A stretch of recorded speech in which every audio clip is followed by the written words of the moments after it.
Good morning. It was another night of rough sleep. I probably don't need to say that because my face says it all, and my hair. My postpartum hair. Hi, I'm Nora. Anyway, it is Tuesday morning. It was a rough night. I was up with Ruby sort of twice, but that's okay because I have my coffee. I got my mommy mug. Mommy makes it all better. Unless she's off her meds. And then it says fixing the world's problems one boo-boo at a time. So that's nice. That makes me feel good. So Ruby's asleep. I know she's usually with me. This is the monitor. I may have to pause this if she wakes up. But my husband's in the other room too, so I'll probably just yell at him to go get her. Anyway, it's probably best that she's asleep because I'm going to talk about a subject that you probably don't want your children around for. I'm going to talk about ovulation. So, we're all hopefully ovulating women. Maybe some of you are watching this who have gone through the change. So my condolences to your uterus, if that's you. But periods are overrated. So anyway, ovulation. So there's this whole thing out there I notice with women. They're, all about detecting when you're ovulating. You're looking for clues for that big moment when you're ovulating. And for myself, I have basically two different ways of establishing whether I'm ovulating. One is I do math. So if you take the day you started your period and you add 14, that's a big indication because apparently women ovulate on day 14 of their cycle. So that's probably the biggest help. But if you've got wonky spotting and, other things, I'm not a professional. I have a baby. So, I ovulate. So I speak from experience. That's probably all my qualifications right there.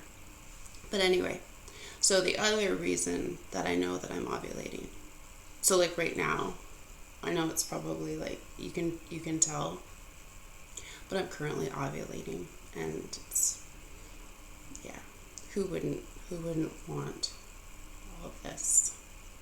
Who wouldn't want to make a baby with this right now? Lady girls. Anyway, so the other reason I know that I'm ovulating, and this is kind of personal, and my husband's in the other room, and I haven't told him this.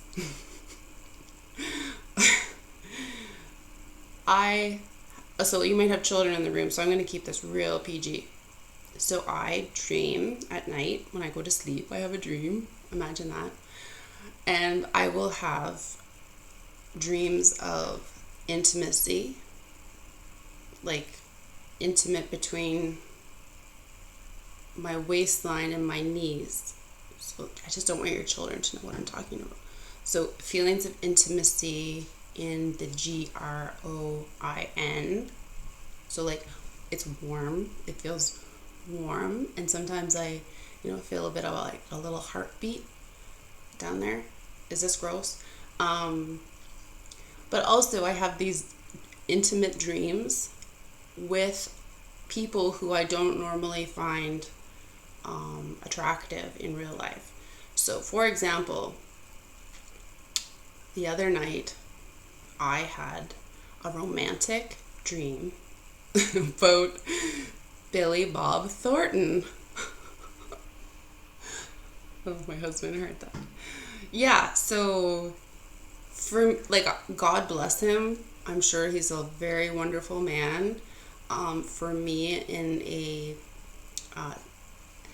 sexy time way, I wouldn't have said that he's like on my, he's not like my hall pass guy.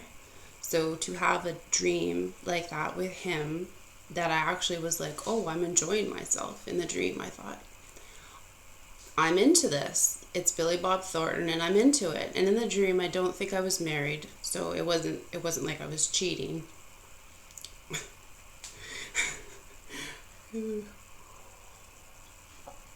So those are the two ways to know you're ovulating, basically. There's this whole other theory that you can check your cervical mucus quality. So earmuffs for the kids. I don't know how women do that, if they use their digits as a dipstick. I don't know. I don't do that. Maybe if it looks like you blew your nose in your underwear, you could know that you're ovulating. The only dipstick that I ever use to check it is my husband's. But you probably don't need to do that. Like, I don't know, like, why. I don't know why people do that. Anyway, a little bit of TMI Tuesday, because today's a Tuesday. Isn't that funny? Hashtag TMI Tuesday. Anyway, so that's ovulation. If your kids are asking what ovulation is now, because they've heard me say it, you can just tell them it's that chocolate dessert stick. So it's like a chocolatey stick that's long. Oh, jeez. There's my dipstick. He knows. He's all over this when I'm ovulating. Look at that. That's not creepy at all. That's okay. He's a bit of a secret performer. Anyway, did you hear what I said about Billy Bob Thornton? Not really, no. Okay, I'll tell him later, but I'll tell him a different version of what I told everyone else on YouTube and Facebook. Anyway, that's all for today. I really appreciate all your support. I'm getting a lot of fan feedback. I'm actually really popular in Europe right now, which is weird. For some reason, Russians love me. I wouldn't have pegged myself for, someone that Russians would like. Anyway, okay, that's all for now. Bye.